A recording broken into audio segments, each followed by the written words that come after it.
Meu amigo e minha amiga, sejam mais uma vez bem-vindos aqui ao nosso canal. Pessoal, quando o segurado ele é doente e ele consegue restabelecer o seu benefício através de uma sentença judicial, ele deve receber o benefício de forma ordenada pela justiça e não tem essa de ficar enrolando, de ficar demorando, de ficar achando justificativa. Ah, não deu tempo, teve um problema, falta funcionário. Isso não existe, tá? Ocorre que o INSS muitas vezes ele não vem cumprindo a sentença e ao invés de reativar e restabelecer e conceder o benefício, além de não obedecer, né, a ordem judicial, ainda manda o trabalhador para uma perícia e na maioria das vezes ele indefere o que já foi reconhecido e reafirmado pela Justiça Federal. Isso é um absurdo. Nós estamos aí à beira do pente fino, todo mundo sabe, né?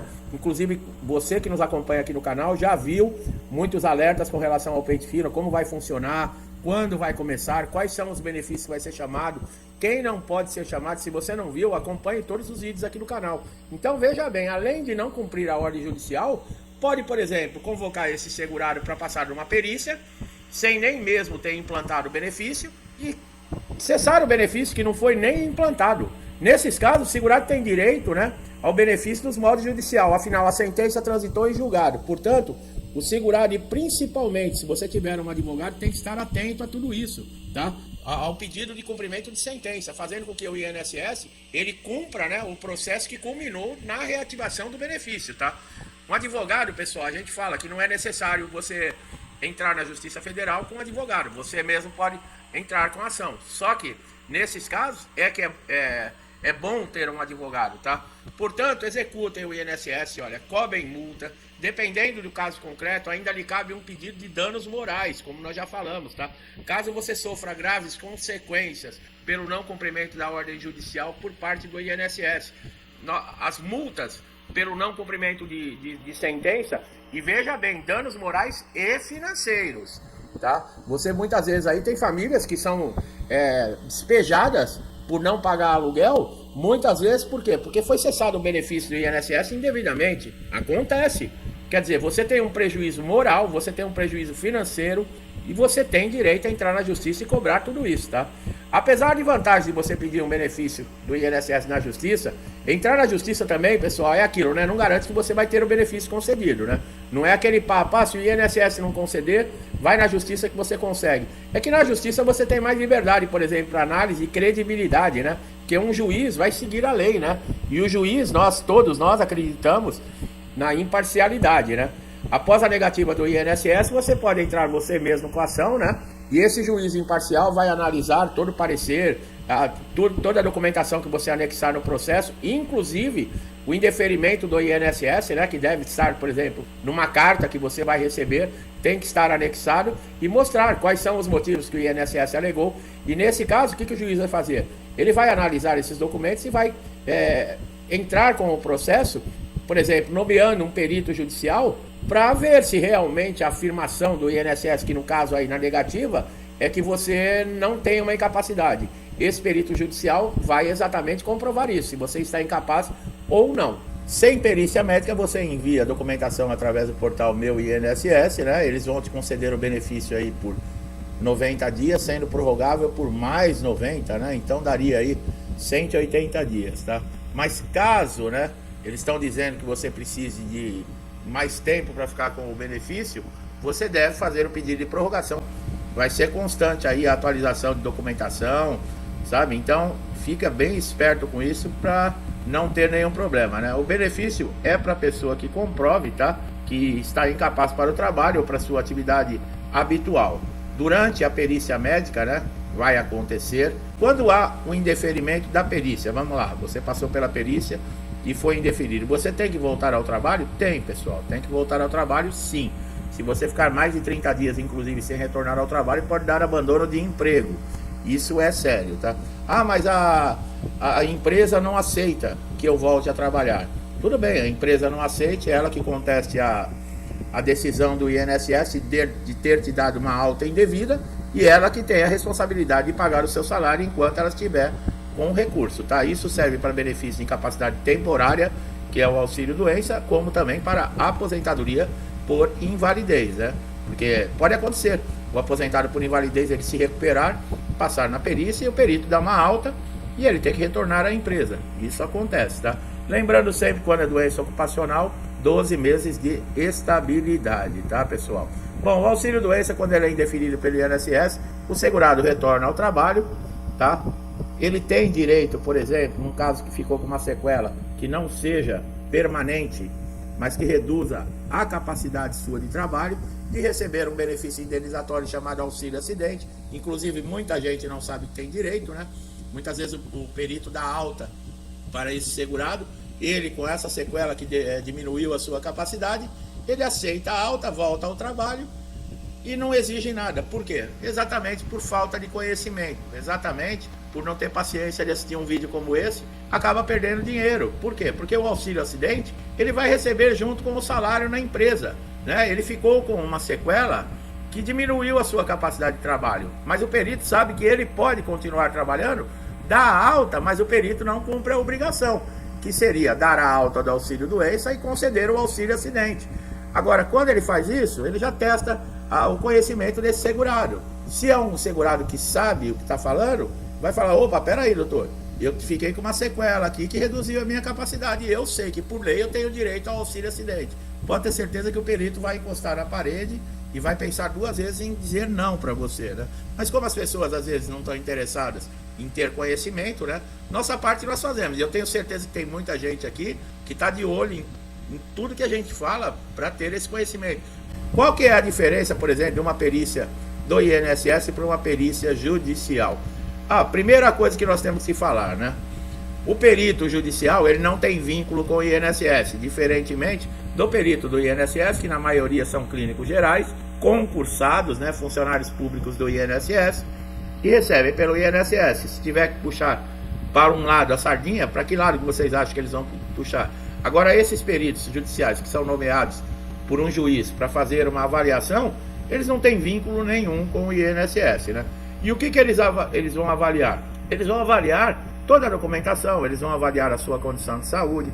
Por isso é sempre muito bom estar com documentos fundamentados, né? O nome seu completo, o nome do médico, carimbo, CRM, assinatura, CID da doença que você está, um histórico da lesão, né? O que a lesão ou a doença está incapacitando, uma projeção, né? Se é temporária, se é permanente, que você precisa, né, de um tratamento. Tudo isso fundamenta o diagnóstico da sua saúde. Tudo isso é favorável quando o juiz pegar um processo e ele olhar. E nós já falamos, muitas vezes o perito judicial, ele pode dar um laudo desfavorável a você. Ele pode dizer: não, eu não reconheço a incapacidade. E aí, perdeu o processo? Não, não perdeu o processo, né? O juiz, ele leva em consideração o laudo pericial judicial? Sim, mas ele pode ter outra convicção através da documentação que você entrega, que é essa documentação que nós falamos que deve estar bem fundamentada, para ele tirar uma outra convicção. Ele tem lá um laudo perfeito, diagnosticando a sua condição de saúde, histórico cirúrgico, tratamentos que você fez, remédios que você tomou, o acompanhamento que você faz, tudo isso.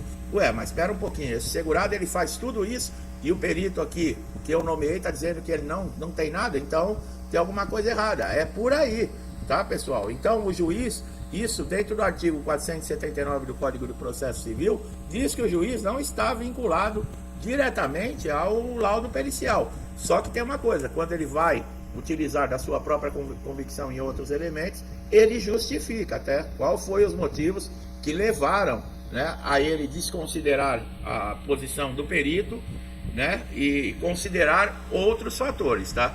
Nesses casos que o perito nega, por exemplo, na justiça, fica na mão do juiz. Agora, quando o perito nega no INSS, né, a incapacidade, você vai entrar com recursos, né, que o INSS disponibiliza, requerimentos, fazer uma reclamação na ouvidoria, ligar no 135, pedir uma nova perícia, entrar na junta de recursos. Todos esses recursos são disponibilizados pelo INSS, né? A junta de recursos é o último, né, recurso que você tem dentro do INSS, e pelo histórico não muda, né, a decisão desses peritos. Então fica difícil. O último recurso que a pessoa tem vai ser recorrer à justiça em um processo judicial. Sabe como é que é? Emocionalmente não é fácil, é demorado, tá? Causa uma ansiedade, um estresse muito grande, porque você vai ficar aí pelo menos de 18 a 24 meses, quando é um processo relativo à incapacidade, né, que você está incapacitado para trabalhar. E outra, você não pode trabalhar. Porque como é que você tem um processo na justiça dizendo que você está incapaz e está trabalhando, né? Então, é aquilo, né? A mesma coisa que o INSS anda fazendo aí. Ah, tá demorando a perícia, está liberado para trabalhar. Ué, mas peraí, então você não precisa passar na perícia de incapacidade? Porque se você está trabalhando, é uma pegadinha, né? Muita gente está entrando nessa, tá voltando ao trabalho, não faz a perícia do INSS, quando chega na frente do perito, o que você está vendo? Ah, eu estava trabalhando. Ué, então você não está incapaz, né? É o que o perito vai falar. E realmente você não está incapaz, porque se você está trabalhando, né? Então dentro do INSS são esses recursos que você tem. Chegou na justiça, o processo é demorado, tem fases, vai ter perícia judicial, o juiz não tem prazo para dar uma sentença, tá, pessoal? Não adianta ficar no pé do advogado, não adianta ficar ligando toda semana para o advogado para saber uma resposta, é demorado mesmo. Com relação a atrasados, nós já falamos, né? Também o INSS costuma recorrer para não pagar os atrasados, ele entra numa instância recursal aí, que pode demorar mais 3 anos para você receber os atrasados. Então não é fácil, pessoal. Segurados do INSS estão encostados na parede, não tem para onde correr.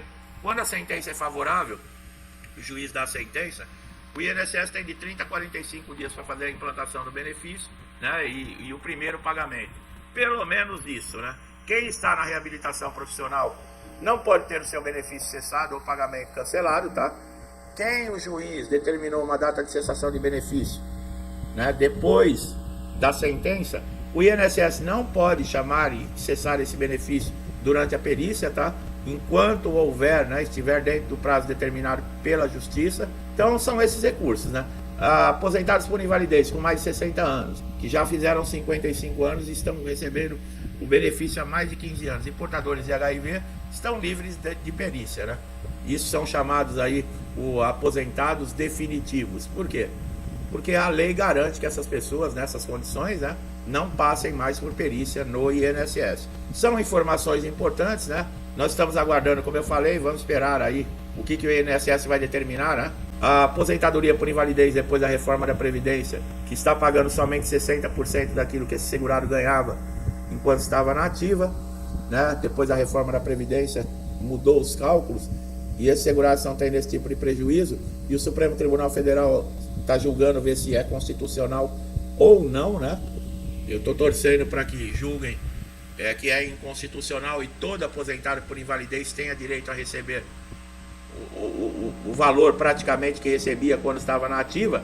E uma boa notícia vai ser que, se for esse entendimento, quem está recebendo 60% vai ter direito à revisão, né? Porque teria que estar recebendo desde 2019, então, o salário maior. E esses atrasados, isso que se deixou de receber, vai entrar numa revisão, sim, né? Mas tem que ter paciência, não adianta começar a fazer planos, nem se empolgar. Vamos aguardar a decisão do Supremo, tá bom, pessoal?